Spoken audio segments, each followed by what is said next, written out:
Transmitiendo 100% noticias, con primicias a toda hora, las 24 horas del día, los 365 días del año.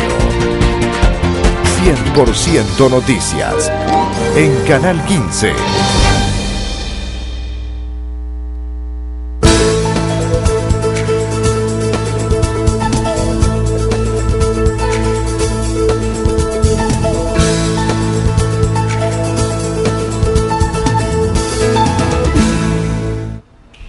Buenos días, amigos y amigas televidentes, un gusto que nos puedan acompañar a esta hora. Les saluda Josie Castillo. Estamos iniciando Primer Plano Económico. En esta primera parte del programa nos acompaña don Gilberto Alcócer, presidente honorario de las MIPYMES, con quien queremos platicar cuál es la situación actual de las pymes, un motor de la economía nacional, las pymes que sin embargo aún no dan el salto, no arrancan, no termina de arrancar las pymes por un montón de factores.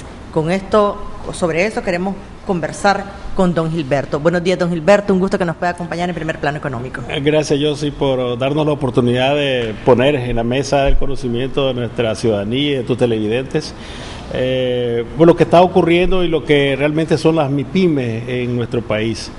Habría que partir de un hecho importante, es que en los países que se han desarrollado en América Latina ha sido producto de que han habido políticas claras de apoyo al sector de la micro, pequeña y mediana empresa. Entonces, esa parte en Nicaragua hemos estado trabajando muy fuertemente con el gobierno en desarrollar algunas políticas y mecanismos que contribuyen a que la MIPYME se vaya mejorando. No nos olvidemos que muchas de las pymes nuestras surgieron a partir de gente que iba al desempleo, con poca capacidad empresarial, con pocos recursos, sin embargo fueron subsistiendo, pero muchos de ellos lograron desarrollarse y ahora ya puede decirse que se han ido graduando desde microempresas a pequeñas, medianas e inclusive algunas ya han pasado al plano de grandes empresas. Esto, por supuesto, tiene que ver mucho cómo el empresario o la empresaria se dispone a desarrollar su empresa. Clara del rol que tiene este empresario o empresaria, primero del sustento de su familia, segundo de que desarrollar su empresa va a permitir que su comunidad y el país se desarrolle y ellos mismos, por supuesto, van a ir creciendo. Muchos pequeños empresarios y empresarias y microempresarias inclusive, a partir de sus pequeños negocios, lograron que sus hijos fueran a la universidad y se graduaran. Hay una cantidad de ejemplos de ese tipo y es para mí como la muestra clara de qué importante es el sector de la micro, pequeña y mediana empresa para dos aspectos importantes. Uno, desarrollar socialmente nuestro país y el otro, reducir la pobreza, que es uno de los enfoques grandes que desde el CONIMIPYME y de las organizaciones gremiales tenemos. Se contabilizan en nuestro país aproximadamente 155,000 micro, pequeñas y medianas empresas que están formalizadas. Cuando decimos formalizadas es que están registradas en la DGI, en la alcaldía, en el Ministerio de Economía, pagan sus impuestos, etcétera. Pero tenemos, diría yo, una gran tarea pendiente, una gran asignatura pendiente. Es que se estiman que hay aproximadamente unas 500,000 microempresas o unidades de negocio que todavía están en la informalidad. Esto, en la ley MIPYME, en la ley 645, se dejó un articulado que establece un mecanismo para ir formalizando estas empresas. Efectivamente, desde el MIFIC, que había sido el órgano rector de la MIPYME, se establecieron mecanismos para su formalización, pero ha sido todavía muy lento. Por dos razones, diría yo. Uno, de que todavía no hemos establecido los mecanismos más ágiles para que se formalicen las empresas, y otro es la actitud de la persona empresaria o empresario, porque tiene a veces temores que al ser formalizado se visibilice y entonces dicen, no, es que aquí van a venir a cobrarme los impuestos, van a venir a quererme cobrar tal cosa y todos esos aspectos, todo ese sentimiento que tienen estos empresarios y empresarias frena realmente su crecimiento. ¿A qué responde ese sentimiento realmente? Mira, en los años, diría 2000, 2004, 2006, si vos te recordás, hubieron muchos diría como agresiones desde la Dirección General de Ingresos hacia el sector MIPYME. Por alguna razón, el que cerraba, si vos te acordás, Byron Jerez aparecía cerrando empresas y eran MIPYMES. Entonces, eso fue creando como un sentimiento, Claro. digamos, adverso a la formalización. Sin embargo, en estos últimos 8 años, 10 años, se ha ido cambiando eso. La Dirección General de Ingresos tiene otra visión ahora. Inclusive, llegan inspectores de la Dirección General de Ingresos ahora a las empresas no a supervisarlo, sino a ayudarle a que se formalicen, a explicarle cómo es el proceso de formalización y que entiendan la importancia de ello. Se ha ido avanzando bastante, pero todavía, como te decía hace un rato, es una asignatura que está pendiente. Pues hace falta mucho que hacer en ese sentido, hace falta mucha promoción, hace falta llamar a los empresarios, ir a los empresarios a buscarlos para que se vayan formalizando. Hay un mecanismo que la ley 645, la ley MIPYME, establece, que es el registro único de la MIPYME, que le llaman el RUM. Eso lo está manejando, lo rectorea el Ministerio de Economía, el MIFIC. El empresaria va y solamente llena una ficha, una hojita nada más, donde sus datos, qué es lo que hace, dónde está la dirección de su empresa, su cédula, etcétera, y ya queda registrado como empresa en este registro único. Después él puede ir haciendo las formalizaciones en la Dirección General de Ingresos y en las alcaldías respectivas. Para eso hay creada una unidad que le llamamos facilitación del registro, o lo que llamamos la ventanilla única de inversiones, Sí.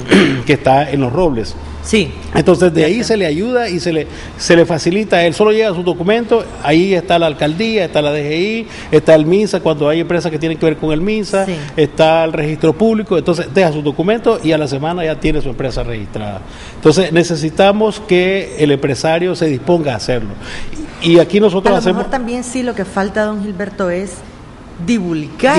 Eso es lo que hace falta. precisamente Yo creo que desde el gobierno todavía tenemos esa asignatura pendiente. promover, es decir, Sí. hay que promover la creación del negocio, la creación de la empresa. Así decir, es. Todos debemos aspirar, creo yo, en el caso de la gente, que el tener su negocio, el crear su negocio Sí. y promover y facilitar cómo crearlo de la manera más Claro. ágil.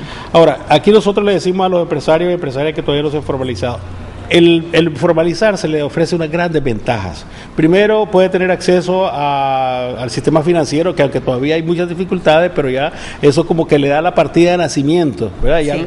lo legitimiza en el mercado. Claro. Segundo, desde A el la hora de gobierno... solicitar crédito. Claro, luego a través del gobierno y con apoyo de la Unión Europea y las organizaciones gremiales se está desarrollando una serie de programas de formación, de capacitación, de establecer nuevos productos, de establecer nuevos mercados, de enseñarles a cómo estar en el mercado europeo, por ejemplo, enseñarles a exportar al mercado centroamericano e inclusive enseñarles a crear productos para el mercado local. Nosotros le llamamos a esto la internacionalización de las empresas, porque Claro. hay que estar claro de que con el mercado abierto vienen grandes empresas a nuestro país con productos que nosotros producimos desde la MIPYME, pero si no le damos esa calidad, si no lo ponemos realmente en el concierto de la competitividad, entonces nuestras empresas van a ir cediendo el espacio a las empresas extranjeras. Entonces ahí nosotros decimos, hay que internacionalizar la empresa, tenemos que internacionalizarnos como empresarios para poder estar también en el mercado nuestro. Estando en el mercado nuestro, podemos estar en el mercado centroamericano y podemos ir a otro mercado como el europeo, que es muy exigente. Ahora, si una empresa nuestra logra estar en el mercado europeo, puede estar en el mercado en cualquier mercado del mundo, porque el mercado europeo tiene los estándares más altos de exigencia en términos de productos. Don Gilberto, ¿qué es lo que dicen las estadísticas en el caso de las pymes? ¿A qué se dedican la mayor parte de las pymes? Bueno, si lo vemos desde el punto de vista de segmentar la MIPYME, el 45% aproximadamente son empresas comerciales, el 15% son empresas de servicio y el resto son empresas industriales. Pero cada una de estos segmentos... Ahora se lo voy a poner de otra manera. Sí. ¿Hacia dónde deberían enfocarse las pymes en este país? Bueno, yo diría lo siguiente, no podemos decir hacia dónde deben enfocarse porque cada empresa según sus capacidades se desarrolla, ¿verdad? Y cada uno de estos segmentos de negocio son importantes en la cadena del mercado. Sí. Pero si yo me enfocaría a la parte industrial. Digamos, agroindustrial, exactamente. Nosotros producimos maíz, pues transformamos el maíz en una serie de productos finales, ¿verdad? Desde el pinolillo, cereales, una serie de productos que se consumen en el mercado internacional derivados del maíz. Y son realmente productos de alto consumo en el mercado. Claro. Los frijoles que hablábamos hace un rato, bueno, no los exportemos en grano. transformémoslos. Aquí vas a ver en los supermercados productos de Natura, productos de no sé quién, todos de Honduras y de Costa Rica, frijoles molidos. En nuestras casas molemos los frijoles, pues entonces industrialicemos ese frijol y démosle valor agregado, tanto para el consumo nuestro como para el consumo externo. Y así cada uno de los productos, las hortalizas, las legumbres, todo eso podemos transformar.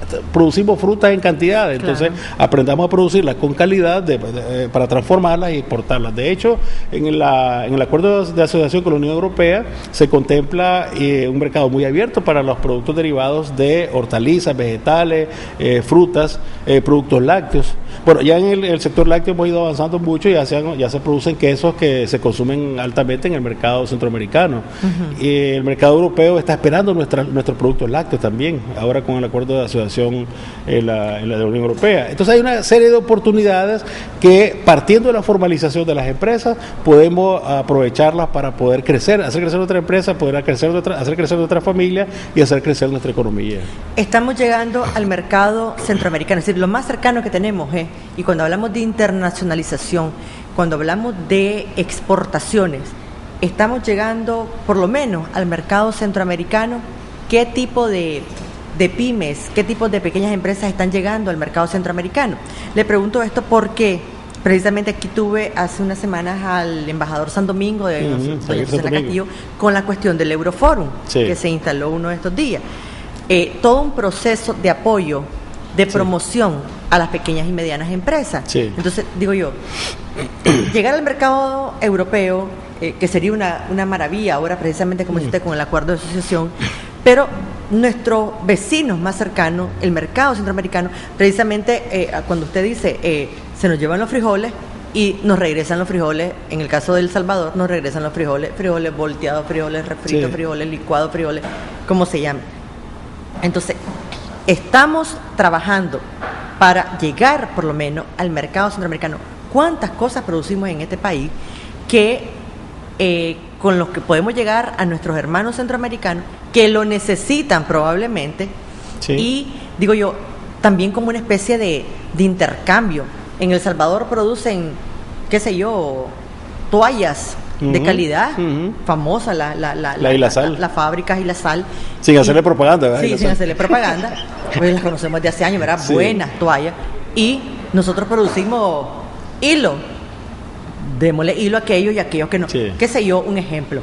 Pero esto quiero verlo después de que hagamos una breve pausa, don Gilberto. Estamos conversando con don Gilberto Alcócer, presidente honorario de las MIPYME, acerca de qué es lo que están haciendo las pequeñas y medianas empresas en este país para dar ese salto que necesitamos para terminar con ese famoso círculo de la pobreza, cómo contribuir al desarrollo económico de este país. Ya regresamos.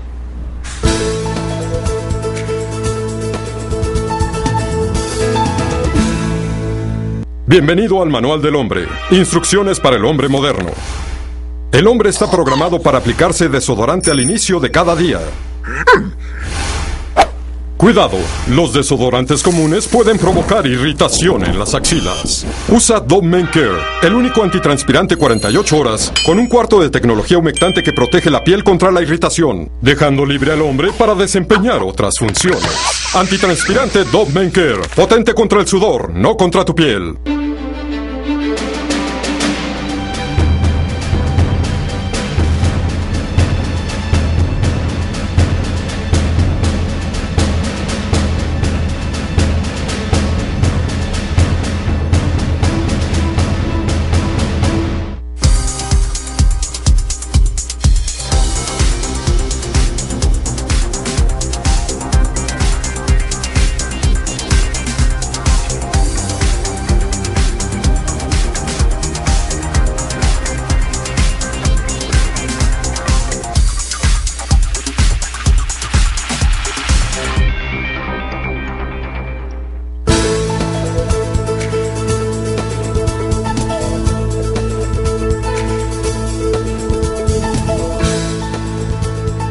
Les saluda Josie Castillo.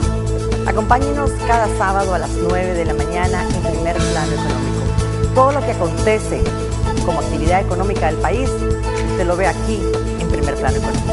Acompáñenos.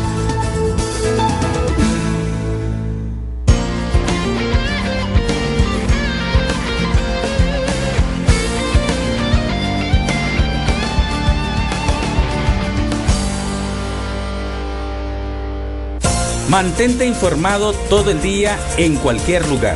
Así lo hacen casi 4 millones de visitantes a nuestro sitio web, con transmisión en vivo las 24 horas del día, con un amplio archivo de notas y videos. También puedes seguirnos en Facebook y Twitter y suscribirte a nuestro boletín electrónico Cuarto Poder para que cada día tengas en tu correo un resumen ejecutivo de las principales noticias del día. Suscribirse es fácil. En la página principal de canal15.com.ni ingresa tu correo electrónico. Inmediatamente recibirás una notificación, dale a aceptar y listo. Recuerde, somos 100% noticias, con primicias a toda hora.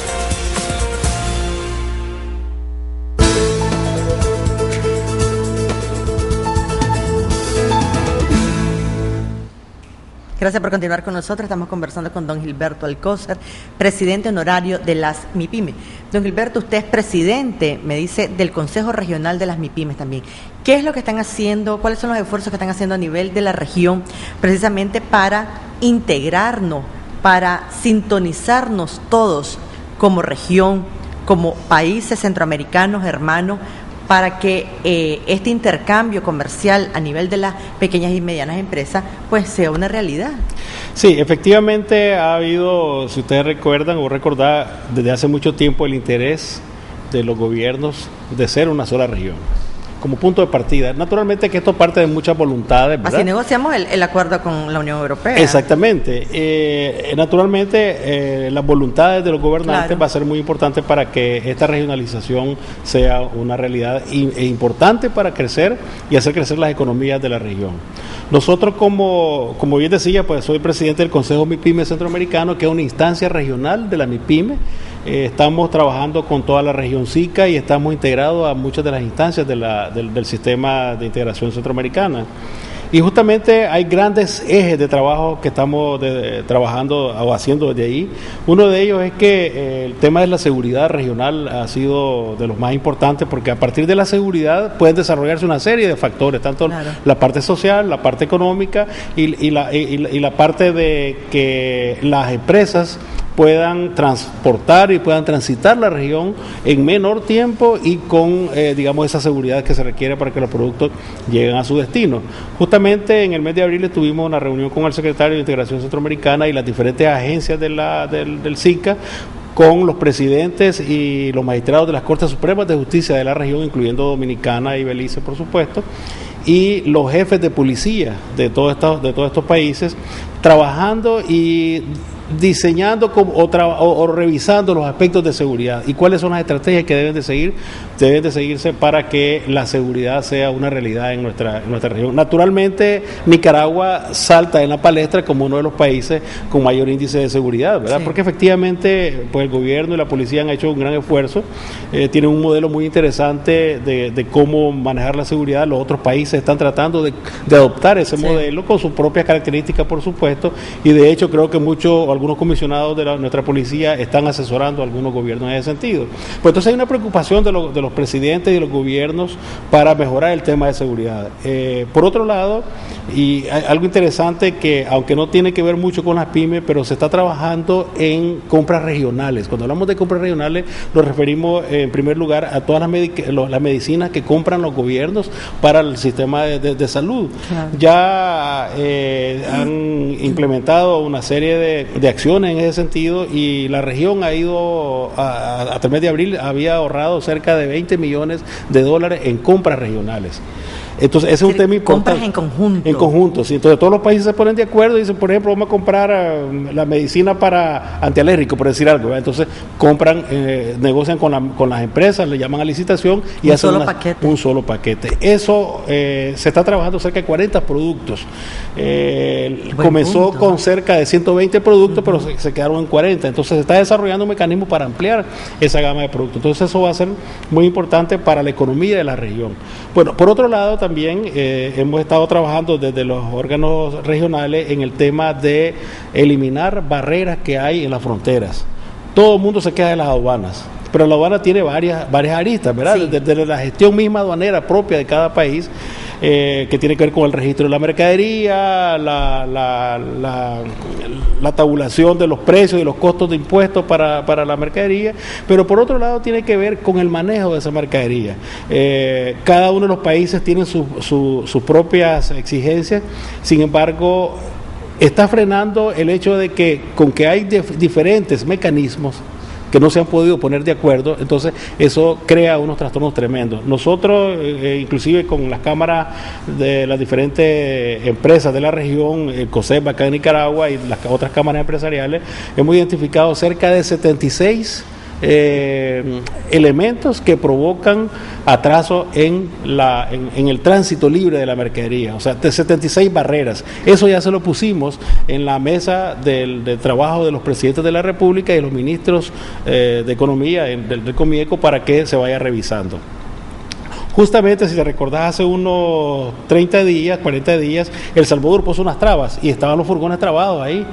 A alguien se le ocurrió poner una traba ahí, un impuesto, y no pasaban. Entonces, hablamos desde el punto de vista regional con el gobierno de El Salvador y la Asamblea de El Salvador, destrabaron eso y ahora están revisando la forma de cómo alinear mecanismos que eliminen esas trabas.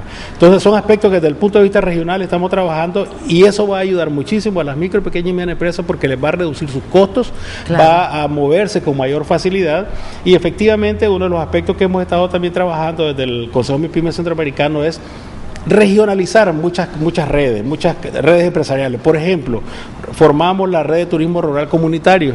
Todos los países tienen una cantidad de pequeños negocios turísticos, de comiderías, hoteles, hostales, etcétera, pero andan muy dispersos. Entonces se formó la red regional para que entre todos ellos tengan mayor capacidad de mejorar sus productos, de mejorar su oferta al turismo. Por otro lado, también formamos la red de madera y mueble pensando en el mercado local, el mercado regional, y también pensando en el mercado europeo. En Europa, pues los muebles de Nicaragua y de Centroamérica son muy apetecidos, entonces, pero necesitamos ponerle calidad, necesitamos que ellos también desde su propia perspectiva empresariales puedan hacer ese tipo de compras conjuntas de materias primas para reducir sus costos y mejorar su oferta. En todos estos esfuerzos que se hacen a nivel de la región, don Gilberto, ¿cómo entra o cómo queda Costa Rica en todo esto? Costa Rica, en términos del manejo de economía, se ha estado integrando. No hemos tenido ninguna dificultad con ello. Déjame decirte que después de Nicaragua es uno de los países que va más avanzando en este tema de la MIPYME. Y ese avance lo han tenido a partir de los últimos 6 años. De hecho, Nicaragua había venido avanzando más aceleradamente, creamos una cantidad de leyes para la MIPYME, Costa Rica se fue metiendo en la línea, ya Guatemala se va metiendo, y uno de los aspectos que nosotros estamos trabajando desde el Consejo MIPYME Centroamericano es justamente uniformar el aspecto legislativo, para que no, el aspecto normativo y regulatorio, para que no hayan esas disparidades entre un país y otro, y le frene, y se constituya eso en un freno del desarrollo de las micro, pequeñas y medianas empresas. Es decir, que los conflictos que hemos tenido o tenemos con Costa Rica no ha afectado. Para nada, en absoluto. O sea, el tema del conflicto lo están viendo por otro lado, pero naturalmente no nos olvidemos que de nuevo las MIPYMES son un factor de desarrollo muy grande en los países. Entonces, y son realmente los que sostienen la economía, porque son los que más generan mayor empleo. En las estadísticas de Centroamérica y de la región del SICA, cerca del 85% del empleo lo generan las micro, pequeñas y medianas empresas. El 99% de las empresas en la región son MIPYMES. Estamos hablando de cerca de 2.700.000 empresas MIPYMES. Entonces, los países, por supuesto, le están dando la importancia que realmente hay que darle. Naturalmente que hay muchas cosas todavía pendientes de hacer porque nuestros países son pobres. Luego, el tema legislativo no es un tema tan sencillo de hacer, ¿verdad? Porque hay muchos intereses políticos que se dan en cada uno de los países, ¿verdad? Eso pues provoca algunos atrasos. Pero en términos generales hemos ido avanzando de una manera significativa, los empresarios mismos de la región se han ido incorporando de una manera muy propositiva, pero de nuevo necesitamos que tener una mejor actitud entre todos y disponernos con la mayor celeridad posible a montarnos en el tren toditos. ¿Están integrados con lo del Euroforum, don Gilberto? Sí, estamos integrados con el Euroforum, hemos estado con la Unión Europea y las diferentes cámaras en la región viendo eso, trabajando en eso, y la idea es poner a la MIPYME en el escenario de la competitividad. Definitivamente. Le agradezco, don Gilberto, como siempre, un gusto tenerlo aquí en el programa, y yo creo que yo soy una creyente de que las pymes, las MIPYMES, las pequeñas y medianas empresas, como dice usted, son el motor de la economía de este país, sí. y de la gran mayoría de los países en la región, pueden hacer muchísimo en pro del desarrollo económico de nuestros países. Gracias por habernos acompañado, don Gilberto. Gracias a ustedes. Hacemos también una breve pausa. Cuando regresemos estaremos conversando con Javier Sánchez, presidente de la Cámara Nicaragüense de la Pesca, y todos los problemas y las posibles soluciones que enfrentan los pescadores en este país. Ya regresamos.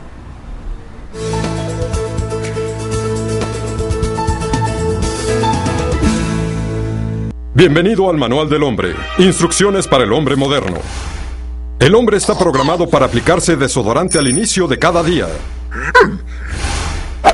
Cuidado, los desodorantes comunes pueden provocar irritación en las axilas. Usa Dove Men Care, el único antitranspirante 48 horas, con un cuarto de tecnología humectante que protege la piel contra la irritación, dejando libre al hombre para desempeñar otras funciones. Antitranspirante Dove Men Care, potente contra el sudor, no contra tu piel.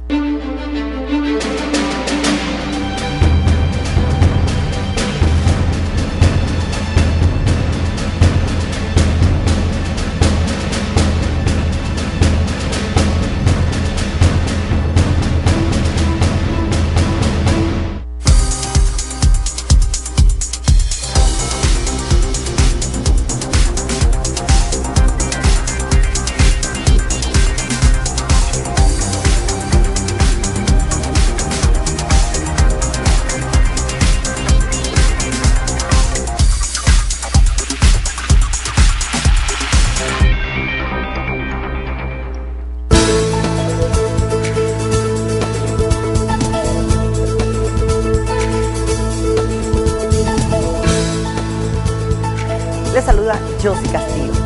Acompáñenos cada sábado a las 9 de la mañana en Primer Plano Económico. Todo lo que acontece como actividad económica del país, usted lo ve aquí en Primer Plano Económico. Acompáñenos.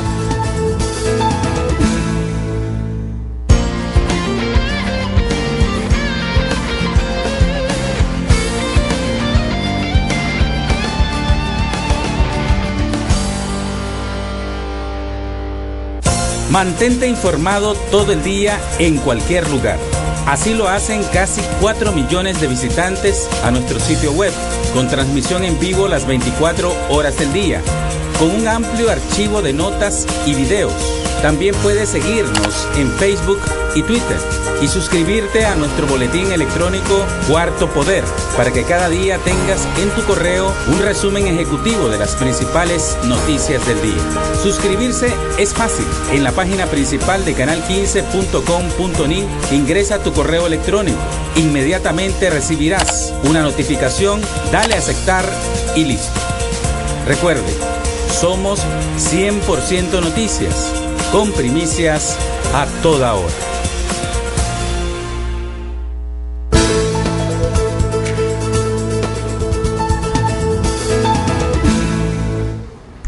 Gracias por continuar con nosotros. En esta segunda parte del programa vamos a conversar con Javier Sánchez, presidente, recién electo presidente de la Cámara Nicaragüense de la Pesca. Buenos días, Javier, un gusto que nos puedas acompañar. Gracias. En Primer Plano Económico. Gracias. Primeramente, muchas gracias por la invitación. Esta es tu casa. Hablemos de, viene el niño, ya se sabe que nos va a afectar. Agricultores, ganaderos ya están tomando medidas. Correcto. Nos afectan estos cambios climáticos en el caso de los océanos, de los mares. Sube la temperatura, baja la temperatura de la agua, se nos van los peces, nos quedan los... ¿Cómo nos afecta o no nos afecta? Ok, podemos dividirlo en dos secciones, ¿verdad? Podemos dividirlo en lo que es pesca de extracción y en lo que es cultivo, sí, ¿verdad? En la pesca de extracción nos perjudican ciertas especies que migran a agua más cálida, ¿verdad? Porque el niño, de hecho, lo que hace es que calienta el agua, claro, ¿verdad? Entonces, ciertas especies migran, ¿verdad? Como es el dorado, uno de ellos que migra cuando se cambia, cambio de temperatura, perdón. Y los que son los pargos y todo se adaptan, realmente no migran, ¿verdad? Ajá. Porque en cuanto al Pacífico, como todos sabemos, es básicamente pesca artesanal, ¿verdad? Sí. Entonces, ¿qué pasa? Los pescadores se ven afectados. ¿Por qué? Porque son embarcaciones pequeñas, no tienen la capacidad para salir más allá, ¿verdad?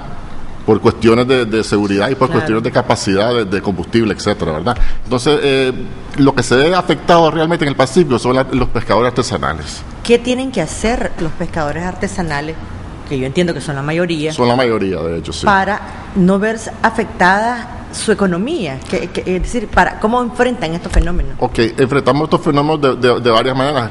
Primeramente, nos dedicamos más al pargo, ¿verdad? Esa va a ser una alternativa para los pescadores artesanales, ¿verdad? Dedicarse al pargo. El dorado se va a hacer difícil por las distancias, ¿verdad? De hecho, para una estadística, el 95% de la pesca del Pacífico es artesanal, Sí. ¿verdad? Entonces, prácticamente nos vamos a tener que adaptar a la pesca de pargo. Por el cambio del agua. El agua caliente no perjudica el pargo, ¿verdad? En lo que es la camericultura, realmente la afectación es mínima, ¿verdad? La única diferencia que pasa con la falta de lluvia en la camericultura es que la densidad de sal en el agua aumenta un poco, ¿verdad? Esto le crea un pequeño problema, que el crecimiento del camarón se hace un poquito más lento, pero realmente no le perjudica en grandes medidas a los camericultores, ¿verdad? El otro día salió una noticia de que tenemos 0% exportaciones de pesca de cultivo. Sí. ¿Por qué es esto? Ok, de hecho, para darle una premisa, vamos a tener una reunión con el Gabinete Económico, ¿verdad?, de producción el 7 de junio, para tocar todos estos temas. Como parte de las reuniones de gobierno, empresa privada. Correcto. Uno de los 7 temas... de junio. Sí, 7 de junio. Uno de los temas que vamos a tocar es lo que decías tú. Sí. ¿Por qué no tenemos piscicultura en Nicaragua? ¿Verdad? Para darte una idea, Honduras, que tiene mucho menos fuentes de agua que nosotros, está exportando en tilapia $250 millones al año. Eso es nuestro vecino del norte. Nuestro vecino del sur, Costa Rica, está exportando más o menos $230 millones en tilapia, ¿verdad? Nicaragua tiene... ¿Y tenemos tilapia de cultivo? Es nulo. En Nicaragua realmente no hay. Lo que tenemos en Nicaragua son pequeñas parcelas de consumo, ¿verdad? Para consumo interno, ¿verdad? Las exportaciones de tilapia en Nicaragua son 0, ¿verdad? Pensé que la estábamos exportando. No estamos exportando tilapia. El problema son ciertas leyes que tenemos que cambiar, ¿verdad? ¿Cuál es el problema con las leyes? A ver. El problema con las leyes principales es el uso de las fuentes de aguas, de las fuentes hídricas de Nicaragua, ¿verdad? Que el Marena nos ha puesto muchas trabas, ¿verdad? Que no permiten, dicen que la tilapia va a contaminar el agua, que la tilapia es destructora, que la tilapia se come a los otros peces. Al guapote. ¿Verdad? Lo cual realmente no es cierto, ¿verdad? Para un poquito de historia, desde los años 50 introdujeron tilapia en todas las aguas de Nicaragua, ¿verdad? De hecho, las universidades tenían proyectos y estaban metiendo tilapia en los lagos y en todas las fuentes hídricas, ¿verdad? En muchos lugares te ofrecen tilapia. Correcto. Realmente, todo lo que es la zona Caribe, todos los ríos y las lagunas están llenas de tilapia. En lo que es el lago de Nicaragua está lleno de tilapia, lo que es el lago de Managua está lleno de tilapia, y lo que son muchos ríos también están llenos de tilapia. Entonces realmente no entendemos cuál es la objeción de hacerlo ya industrialmente, para que Nicaragua tenga un beneficio económico y cree fuentes de trabajo para la gente, ¿verdad? Es decir, debería de reformarse la ley. Así es. De hecho, ya estamos trabajando con el ministro de Economía para ver cómo hacemos estos cambios, ¿verdad? De hecho, estamos haciendo un programa de consumo de pescado para la población de escasos recursos, y la tilapia es una opción excelente para eso. La tilapia es una carne blanca barata. Sí. Barata. De hecho, estamos platicando con el ministro que puede ser el segundo pollo, ¿verdad? Es una alternativa muy cercana al precio con el pollo. Una tilapia, para hacer una idea, una tilapia entera más o menos anda costando como 15 córdobas la libra. ¿verdad? Eso es una fuente de proteína barata y buena. Porque, omega 3. Correcto, porque en Nicaragua somos el país que menos consume mariscos en todo Centroamérica. Teniendo la capacidad de producir tanto aquí, ¿verdad? Pero ya el gobierno está muy anuente a ayudarnos con esto y estamos trabajando en conjunto para llevar a cabo ya esto ya de manera real e industrial. Eso es una de las cosas que van a plantear el 7 de junio. Correcto, vamos a tocar esos temas el 7 de junio. Son unas alternativas también para mediano y largo plazo para afrontar ya para afrontar ya la extracción de peces va para abajo, ¿verdad? Entonces ya estamos viendo alternativas para comenzar ya a tomar medidas para ver el futuro de lo que va a ser la piscicultura, que realmente es el futuro de la industria de la pesca. Javier, en todo esto que ustedes, todos estos aspectos que ustedes están viendo de la pesca, tiene que ver la tecnología, los cambios en el mundo, o mejor dicho, todas estas herramientas que se nos presentan ahora tecnológicas, ¿cómo pueden ayudar a que la parte de la pesca artesanal funcione mejor? ¿Han visto esa parte? Sí, nosotros siempre estamos trabajando en conjunto con los artesanales para darle mejores mecanismos de pesca, ¿verdad? Estamos cambiando sistemas de pesca con otros tipos de estrategias, ya eliminar los trasmayos, comenzar a pescar con anzuelo, ¿verdad? Porque el trasmayo es muy dañino para el medio ambiente, ¿verdad? Sí. Estamos ayudándoles. Tenemos años oyendo eso. Estamos ayudándoles con exoneraciones para combustible, para que salga más barato la faena. El combustible, como todos sabemos, aquí es un crimen, sí, ¿verdad? El combustible nos está matando a la industria, así ¿verdad? Les hemos ayudado mucho también en tecnología con mejores lanchas, mejores motores, ¿verdad?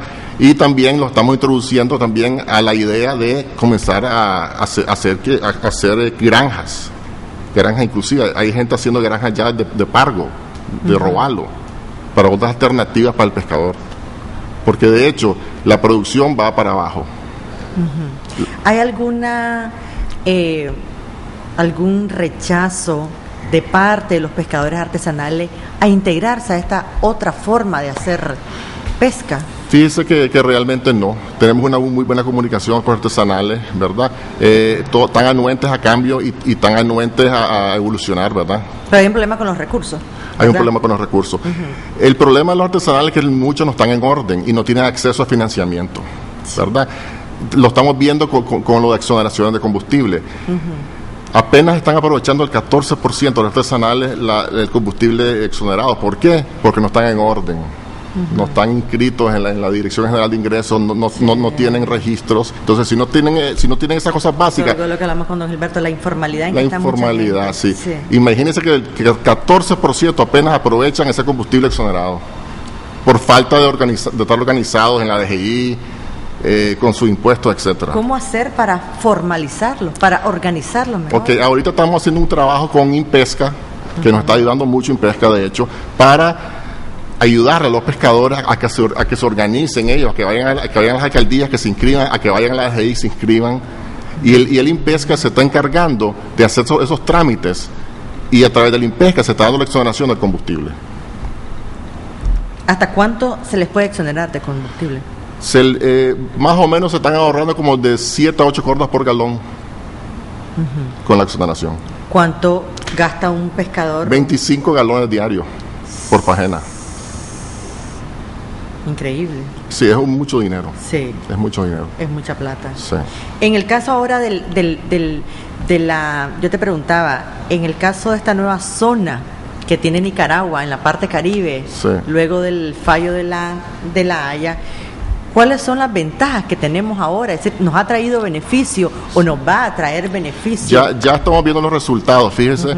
De hecho, en escama hemos tenido un incremento prácticamente del año pasado a este año del 24.3% en captura. Yo calculo que como un 15% de eso es en la área nueva, que hemos captado más. Hemos metido más embarcaciones de escama al Atlántico. Escama, como estamos hablando de escama de pescado. ¿Verdad? Ya, y en el caso de los otros... Correcto, en el caso de la langosta también hemos tenido un incremento del 11%. ¿verdad? Eso también con respecto al año pasado. Con respecto al año pasado. Eso se debe a la zona nueva también, ¿verdad?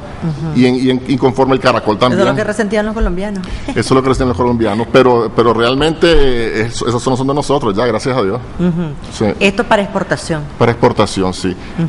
Hablando de exportación, todas las plantas afiliadas a Capenic estamos haciendo un gran esfuerzo para tecnificarnos más, ¿verdad? Para agarrar valores agregados en estos mercados, ¿verdad? ¿Hacia dónde se está exportando? Se está exportando hacia Europa, el camarón de cultivo, sí, ¿verdad? La escama, lo que es pescado, el mayor mercado de Estados Unidos. Langosta, también Europa, Estados Unidos y Asia. Ya estamos exportando camarón y langosta a Asia, especialmente Taiwán. El año pasado, para diciembre del año pasado, viajé a los Estados Unidos. Allá pasé mi fin de año.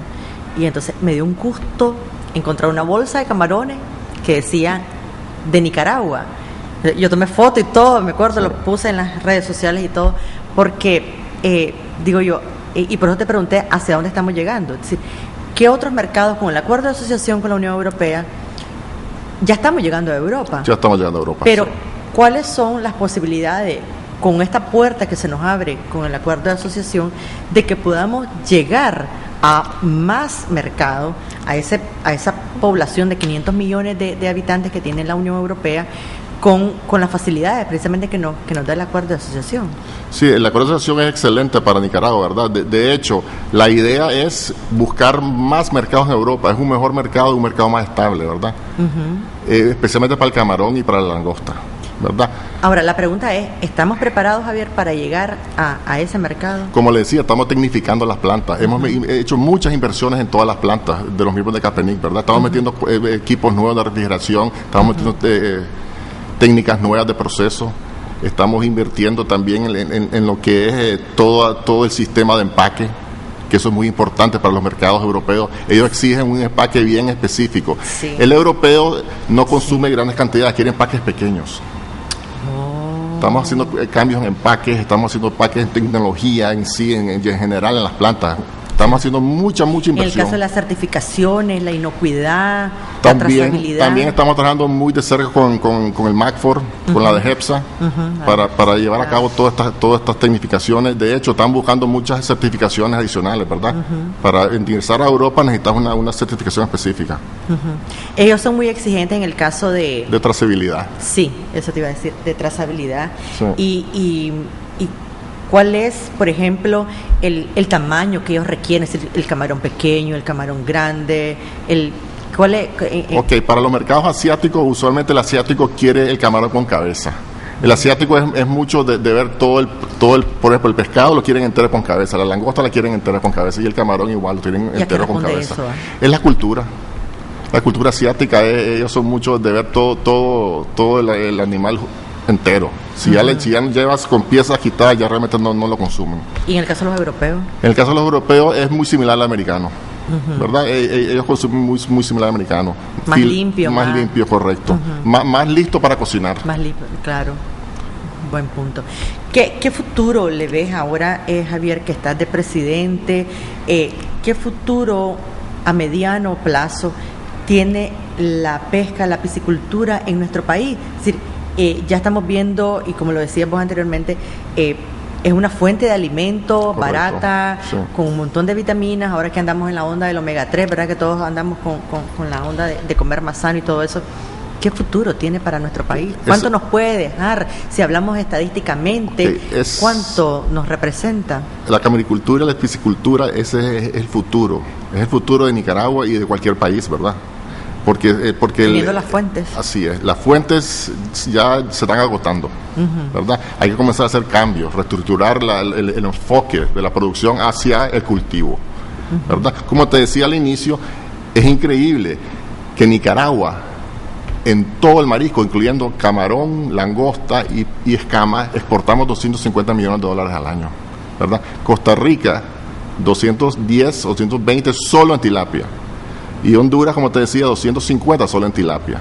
Imagínense que ellos solo en tilapia de cultivo exportan prácticamente más que nosotros exportamos en todo. ¿Es difícil el cultivo?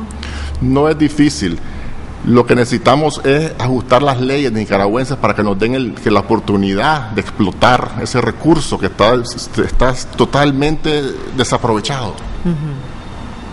Bueno, yo te agradezco que nos hayas compartido estas inquietudes y ojalá pues la reunión con el gabinete de producción rinda frutos, porque si las leyes se pueden reformar, que lo hemos visto en las últimas semanas, varias leyes reformadas. Sí. Realmente lo vemos muy positivamente. El gobierno está muy anuente a apoyar, a ayudar. Hemos tenido muchas reuniones en base a esto, específicamente la tilapia del cultivo, y están muy receptivos a apoyar. Estamos haciendo ahorita reuniones con Ospesca y con las ganas de llevarles un proyecto ya viable para que ellos lo analicen y vean las bondades de la tilapia realmente y la piscicultura en sí. Te agradezco, Javier, por habernos acompañado en primer plano. Muchas gracias a ustedes por invitarnos. Muchas gracias. A ustedes, amigos televidentes, gracias por dejarnos entrar a sus hogares cada fin de semana. Nos vemos el próximo en otro primer plano económico.